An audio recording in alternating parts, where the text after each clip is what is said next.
UFOs in Krishna consciousness. I may as well start right in by discussing what such a subject could possibly have to do with Krishna consciousness. So I'll begin by talking about the Vedic picture of reality. What do we read about the layout of the universe and the different populations within the universe in the Vedic literature?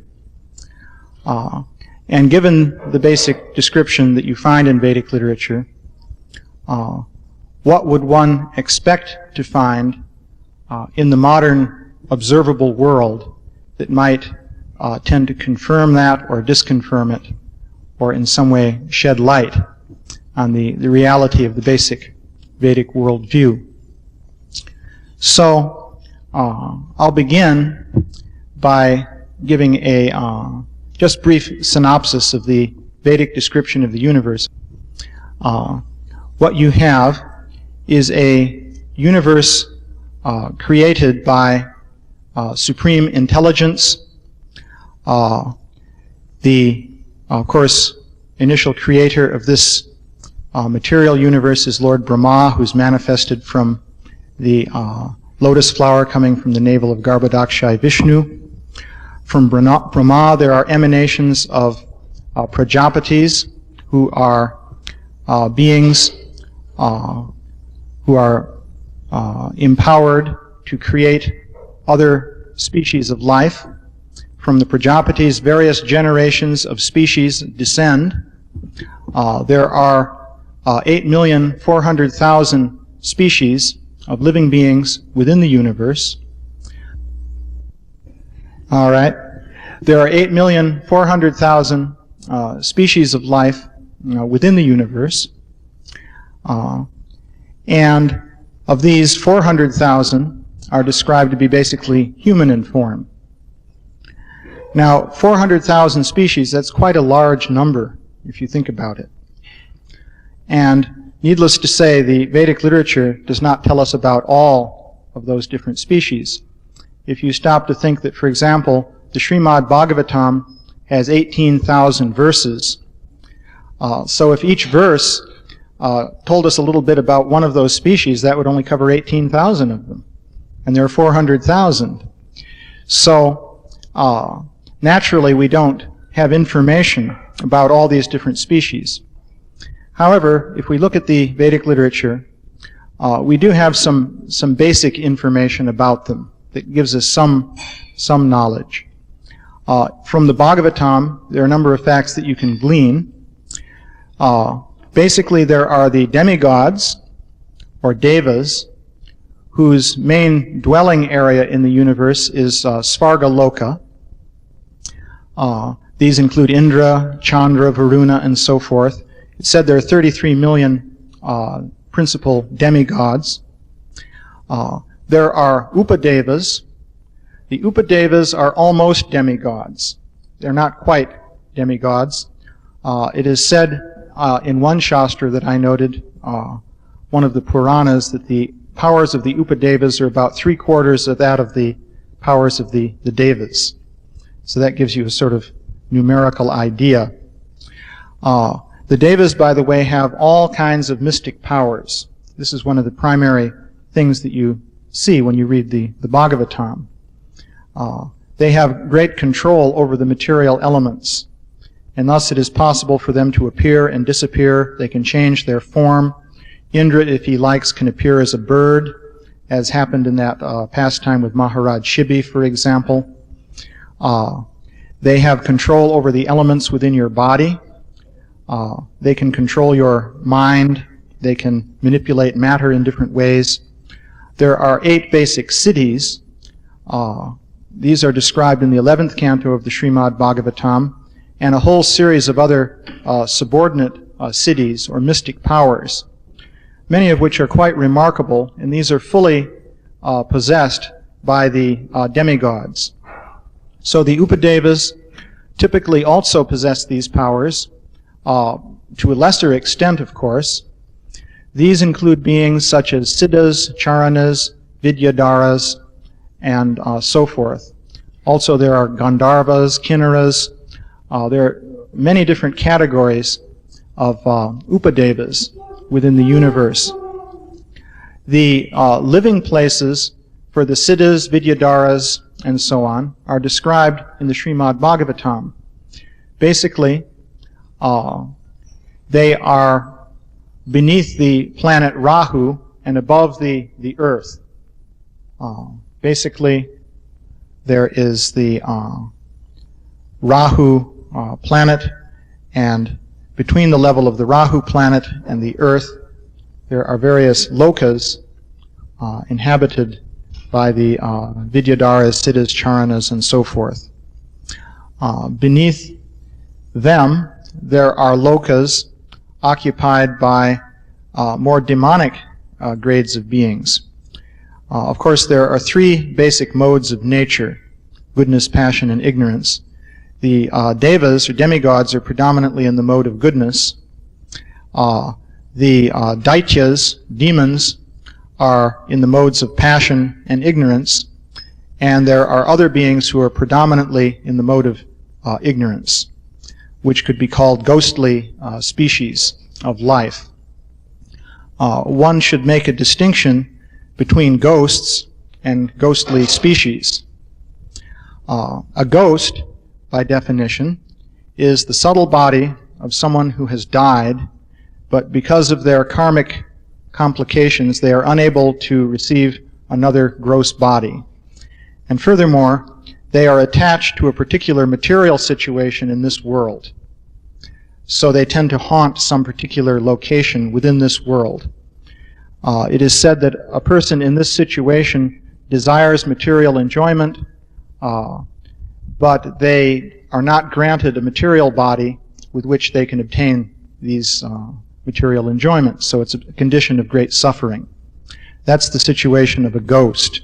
So the ghost is a body of mind, intelligence, and false ego. Typically, the ghosts are not able to do very much. They may be able to influence a person's mind slightly.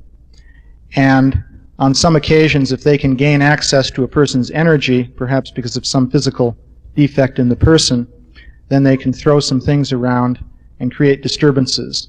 And these are called hauntings or poltergeist effects and so on. So that's the situation of a ghost. But there are also ghostly species.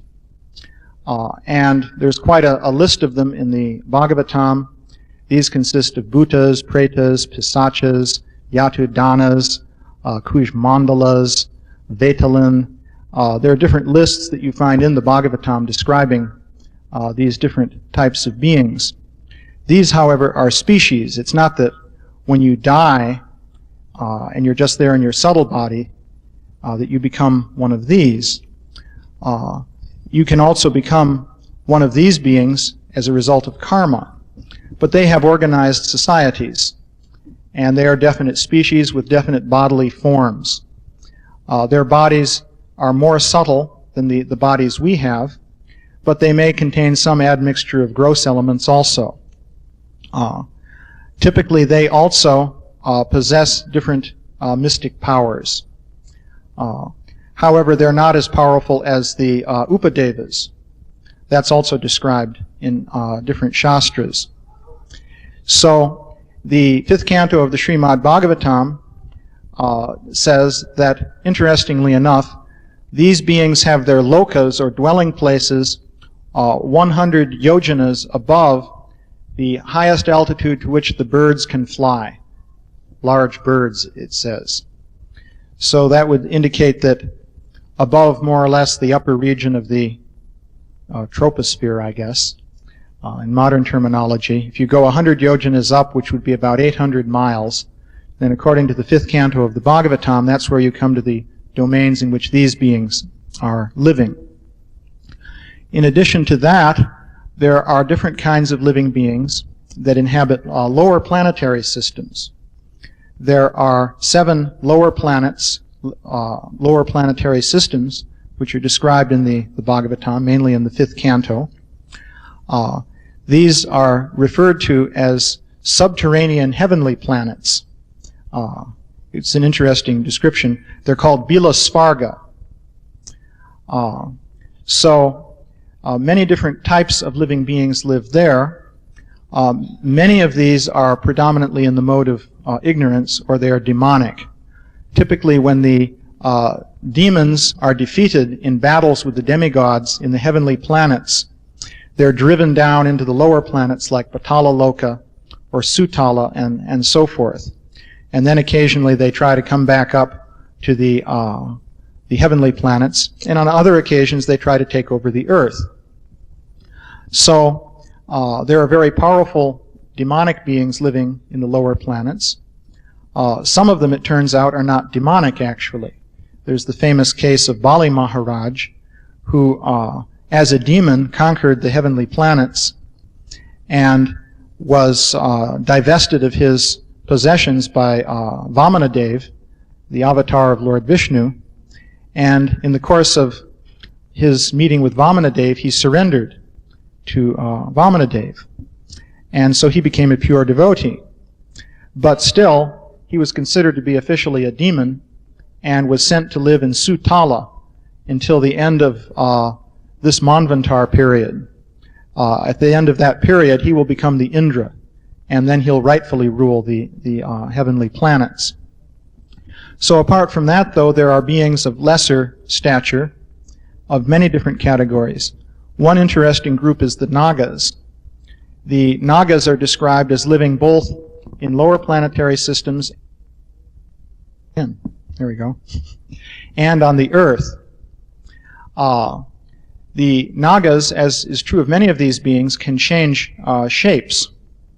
The Nagas typically have a serpent form and a human form, and sometimes a half-serpent, half-human form. In the story of Kaliya Naga in the Krishna book, of course, Kaliya had a serpent form with many heads, but when his wives were appeasing Krishna, you can see in all the paintings they're shown as being human from the waist up and serpent from the waist down. And sometimes the Nagas just are in human form, so they have these powers to assume different forms. It is interesting that the Nagas play a role in the description in Vedic literature similar to that of the so-called fairies in Ireland and Scotland and so forth. Of course, fairy tale is a pejorative term, but there are traditions of beings called Tua de Danan, which means the sons of Dana, who are basically a very aristocratic class of beings of a more subtle nature than humans, who were traditionally believed to live in the same lands as England, Ireland, Scotland, and in that area. Typically, these beings were worshipped by offering them crops, and they were regarded as being able to control the weather and produce thunderstorms and things like that.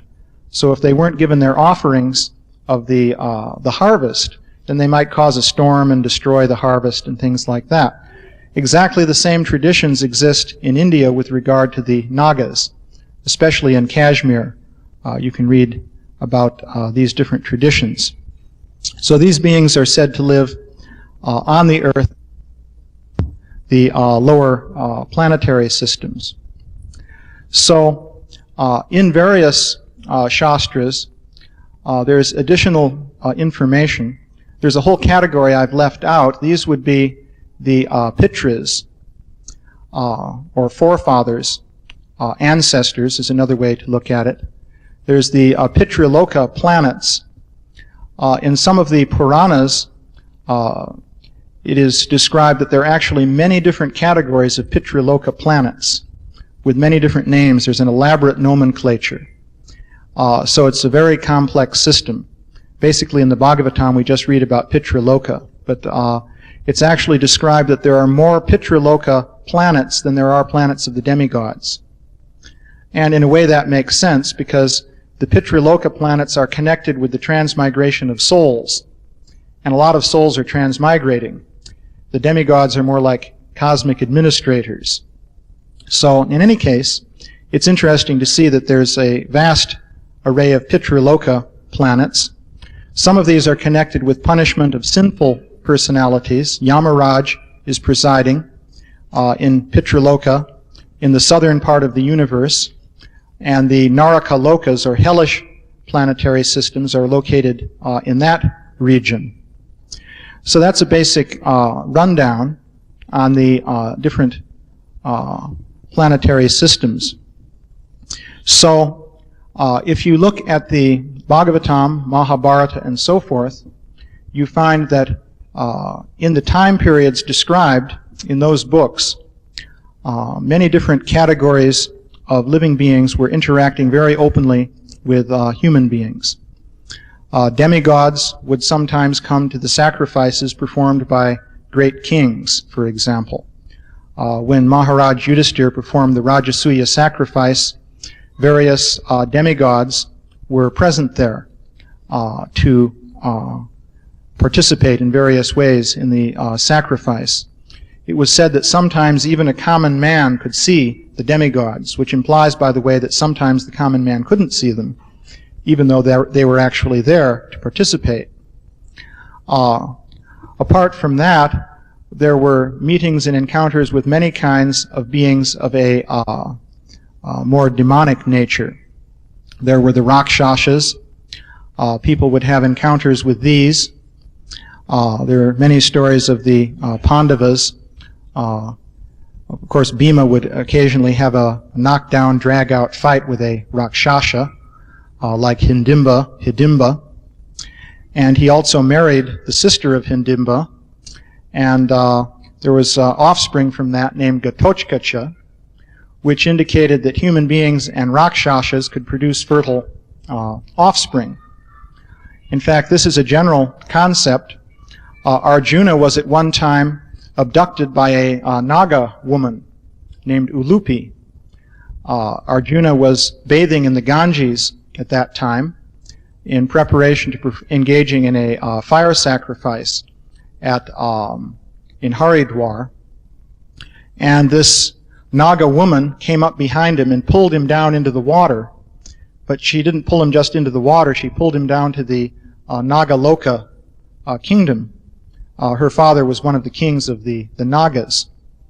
And in fact, there was offspring from that also. Arjuna had some son from that union. I believe it's described.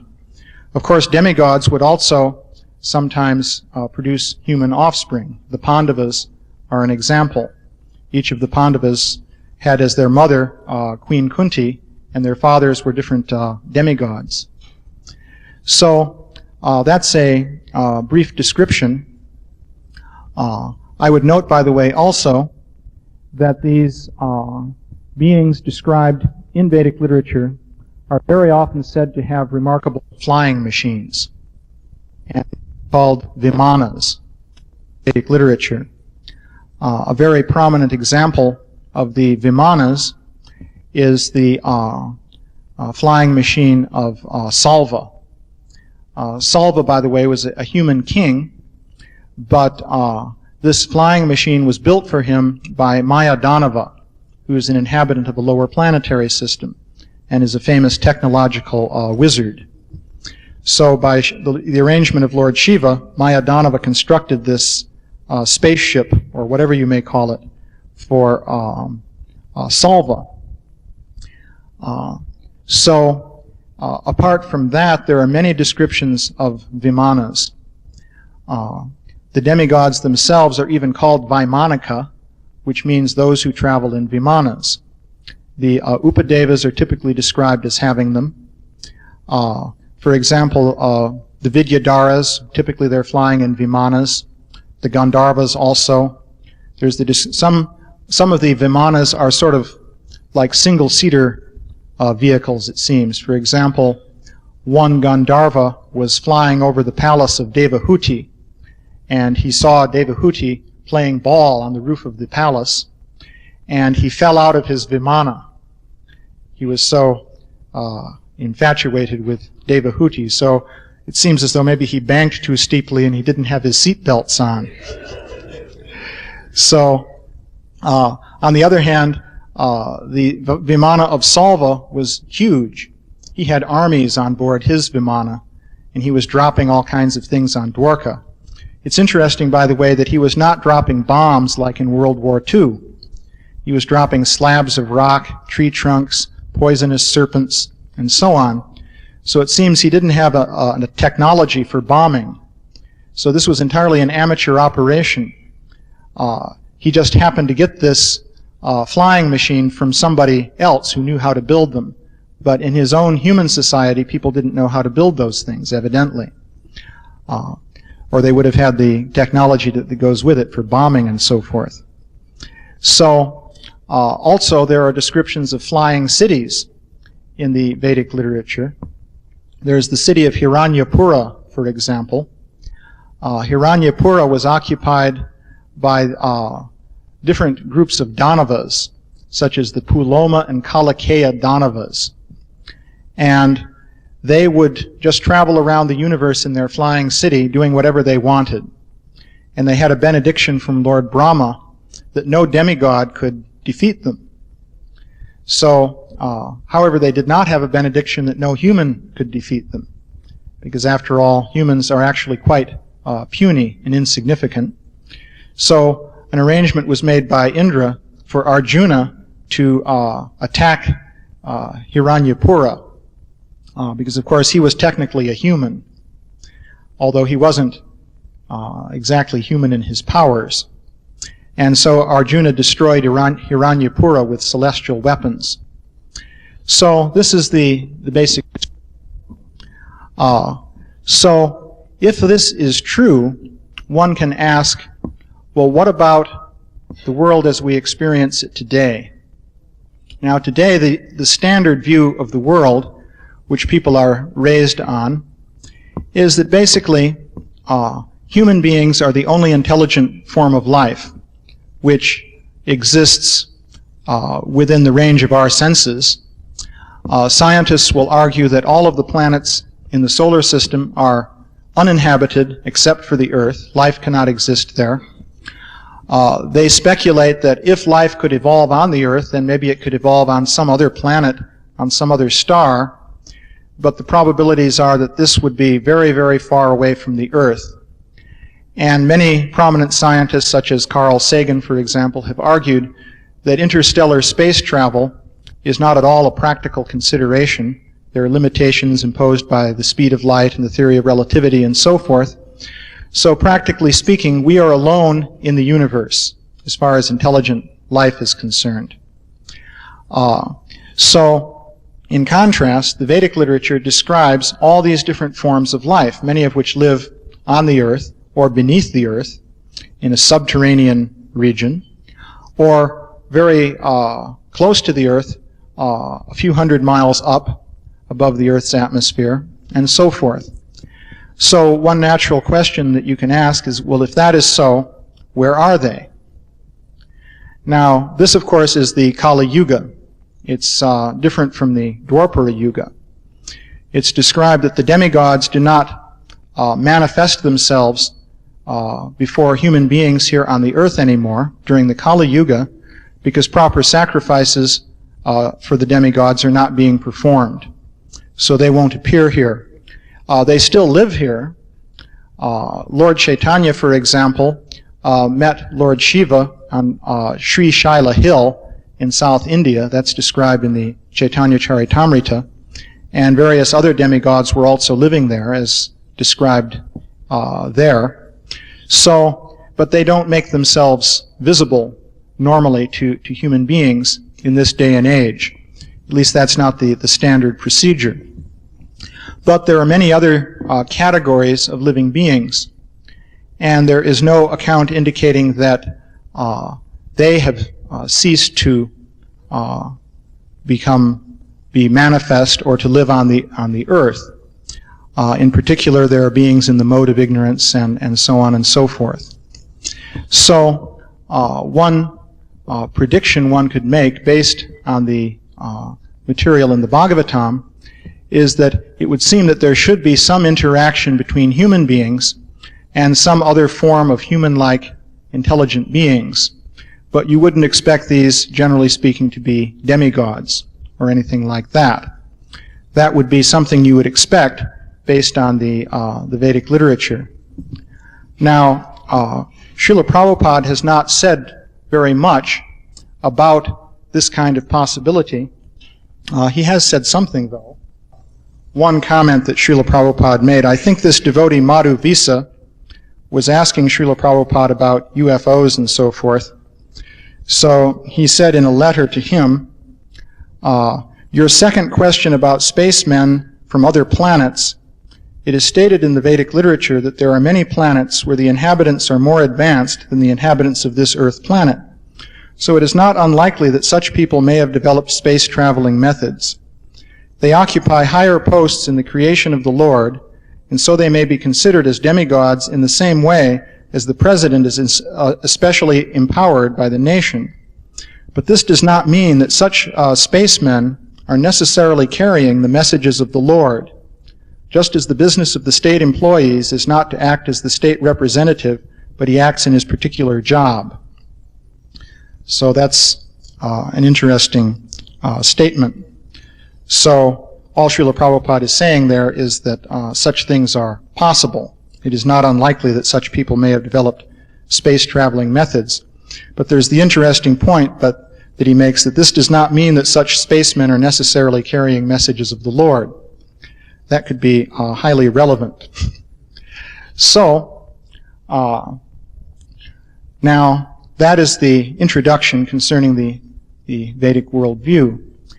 So, what I'll refer to now is the topic of UFO phenomenon. Say a few words briefly about that, and then relate the two topics to one another. The basic theme of with regard to the UFO phenomenon is that people, since the late 1940s, have been reporting some kind of beings traveling about in the atmosphere of the Earth with some kind of unusual vehicles. And people report meeting these beings and having different kinds of encounters with them and so forth. A number of interesting points can be made. First of all, this is considered to be a very disreputable topic in many circles. And there are reasons for that. I can go into a number of the reasons. Part of the reasons have to do with the uneasiness that is produced in people of the modern outlook on life at the thought that some other kind of beings may exist which could be equal to ourselves or superior to ourselves in intelligence and in power to manipulate the material energy. Such beings pose a threat, naturally. Lower animals that are less intelligent than ourselves naturally do not pose any particular threat. But if someone is of equal or greater intelligence, then they could create problems. So there is a tendency to, for the idea that such beings may exist, to create uneasiness. Part of the history of the UFO phenomenon is that there have been interactions between people in the military and different beings flying around in unusual vehicles. There's a very extensive history involved with this. Once again, just to sum up the gist of it, the indication is that for many years, people in the military have had encounters with flying machines that can completely outperform their own military airplanes. And this, of course, would create considerable concern among the military. Many sources indicate that the government, for example, in the United States and in various other countries around the world, is concerned that if people were to become well aware of the reality of this kind of activity, then this could destabilize government and social order. People might panic. There could be different breakdowns in society. They might rebel against the government and so on and so forth. There's a great deal of documentation relating to this idea. So there have been specific programs to debunk or ridicule the UFO phenomenon so as to prevent people from widely coming to this kind of conclusion. For example, in 1953, there was a panel of scientists headed by a man named Robertson, who's a very famous scientist dealing with the theory of relativity. The panel was convened by the CIA, and it met for 3 days, and it came out with a paper which was kept classified for many years, but maybe about 20 years ago that was declassified, saying that indeed this UFO phenomenon should be debunked systematically by making use of the media, different kinds of movies, TV presentations, and so forth, in which the idea was essentially ridiculed. So this kind of background is there.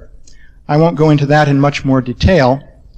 I will mention that quite credible witnesses have given testimony concerning relations between the U.S. military and the UFO phenomenon.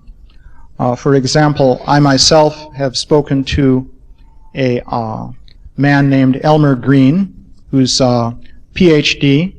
He's working for the Menninger Foundation doing medical research. That's in Topeka, Kansas. And in the early 1950s, he was engaged, he was the head of a group of engineers in the military doing metric photography for weapons tests. In metric photography, you have cameras which you can use to track missiles and other kinds of weapons as they fly through the air. This is used for testing the weapons. So his experience was that members of his group were obtaining pictures of UFOs along with the weapons. A UFO would follow, let's say, a missile. Just to give you one example that he described to me, once they were going to fire a V-2 rocket. Back in those days, they were still testing the V-2 rockets that they'd captured from the Germans. So their cameras were ready and the rocket was about to fire when two small disc-like objects came down from the sky and went revolving around the rocket for about 10 minutes or so and then went flying off into the sky. And he said they used up all their film on the objects, so then they had to delay firing the rocket while they reloaded their cameras with more film. So there were many descriptions like this. He personally saw a UFO flying after a cargo plane that was coming in for a landing. This was in China Lake at the Naval Weapons Testing Center there, and so forth. So he described this to me in great detail. He said that the reports and all the photographs of these objects were duly forwarded to Washington, and he said that when some of his colleagues asked later if they could see the reports or refer to them, they were informed that there are no such reports. They were simply told, well, we have no record of such a report. There was never such a report. And it was simply left at that. So this was the experience that he was having. And there's extensive documentation along these lines.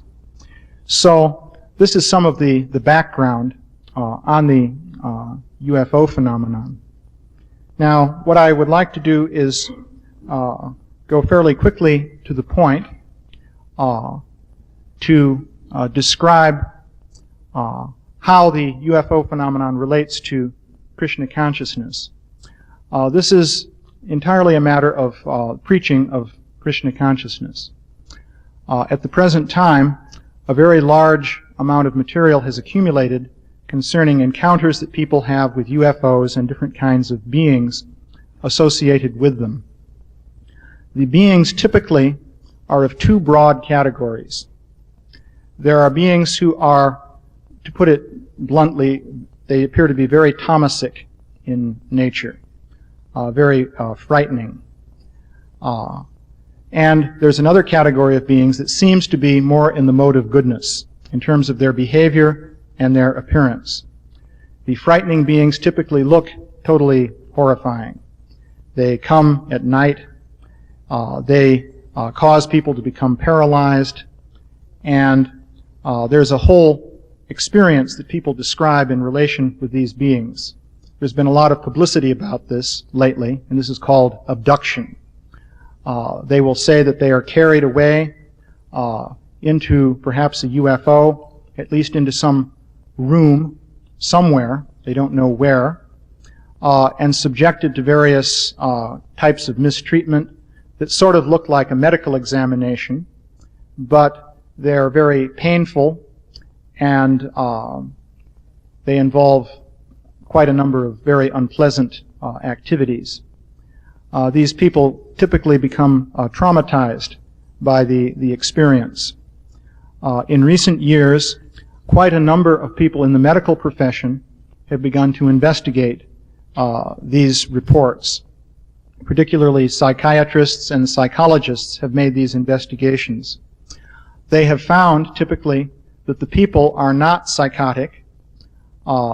They typically exhibit signs of what is called post-traumatic stress syndrome, which is a psychological syndrome that develops as a result of traumatic experiences such as rape or, say, Vietnam veterans sometimes have this kind of syndrome and so forth. So basically speaking, just to give you an example of some of the psychological studies, a blind experiment was done with one psychologist named Elizabeth Slater, and I think it was 6 different people who had reported being abducted by these beings.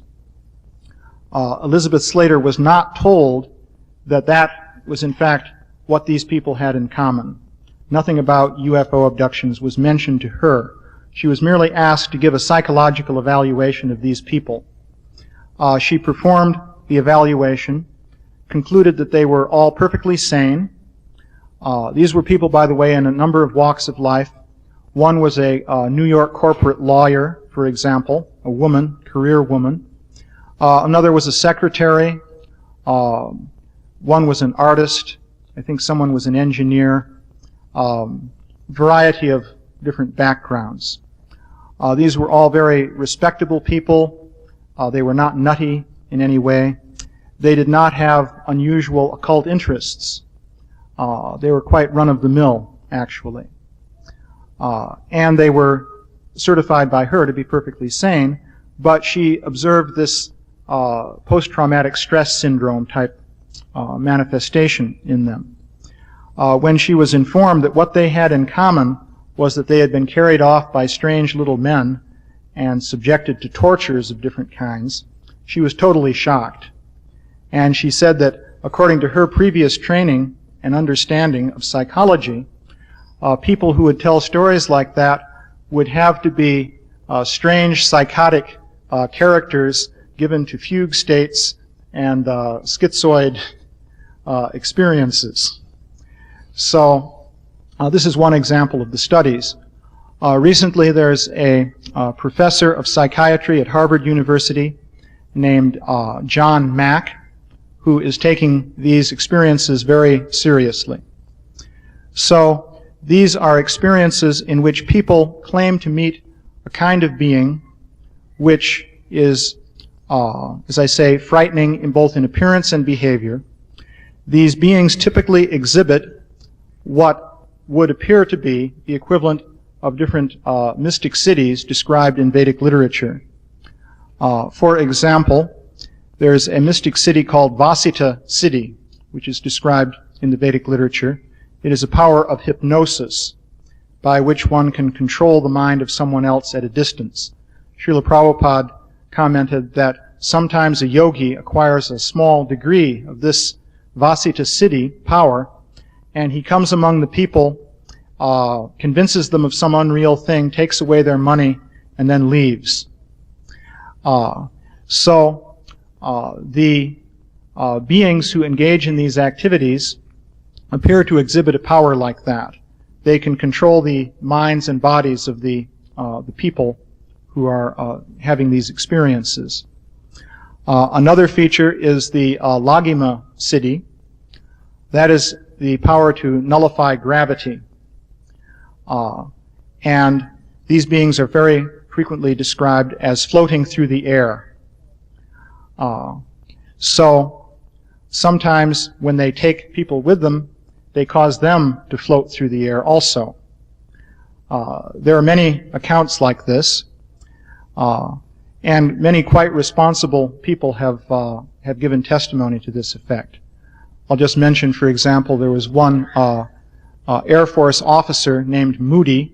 I forget his first name now, but he was a member of an elite force in which very careful psychological screening was used to eliminate any kind of unstable personality from that military group.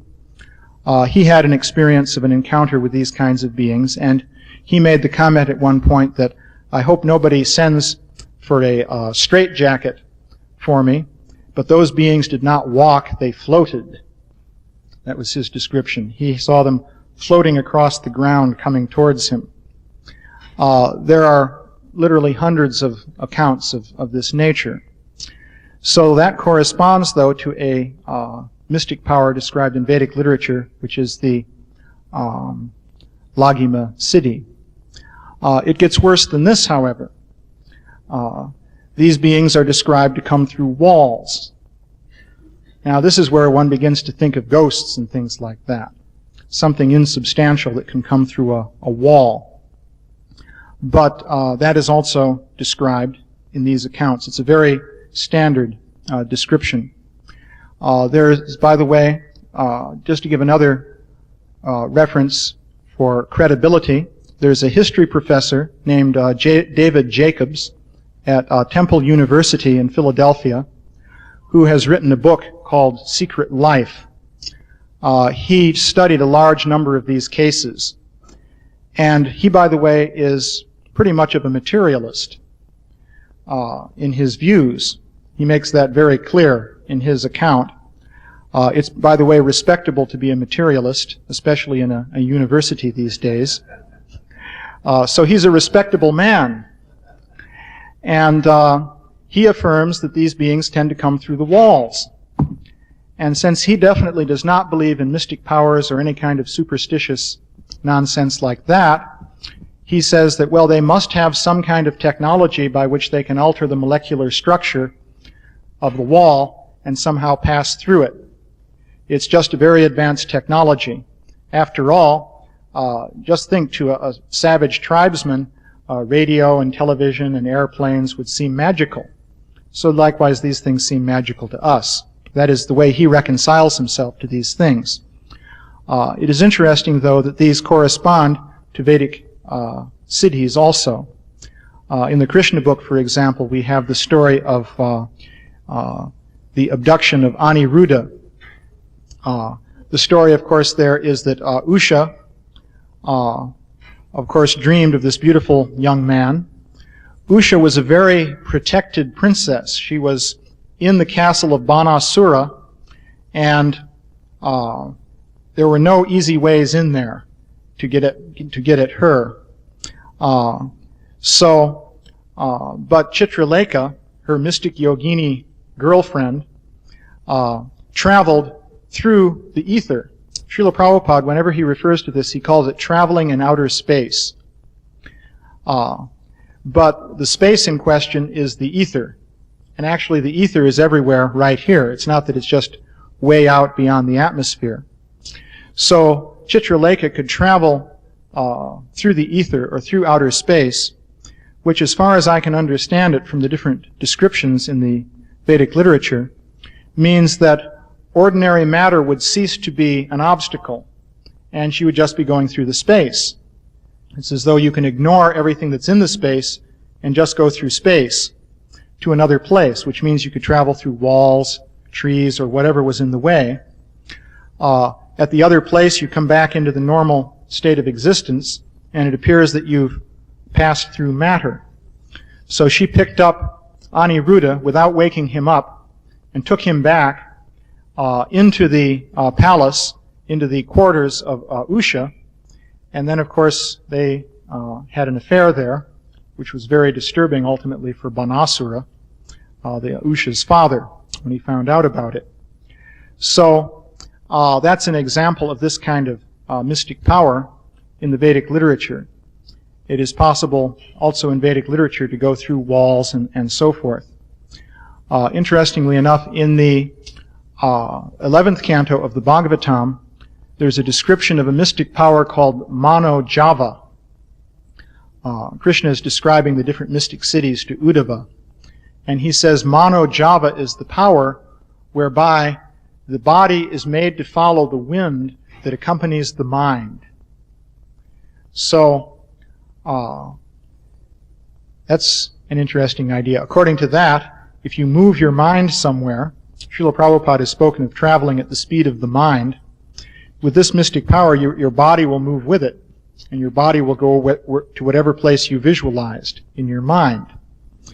So, these reports of these beings involve these kind of mystic powers. So there's a strong analogy that can be drawn with the powers exhibited by these beings and the powers described in Vedic literature. Furthermore, the beings seem to fall in a sort of ghostly category, just based on the descriptions people give of them.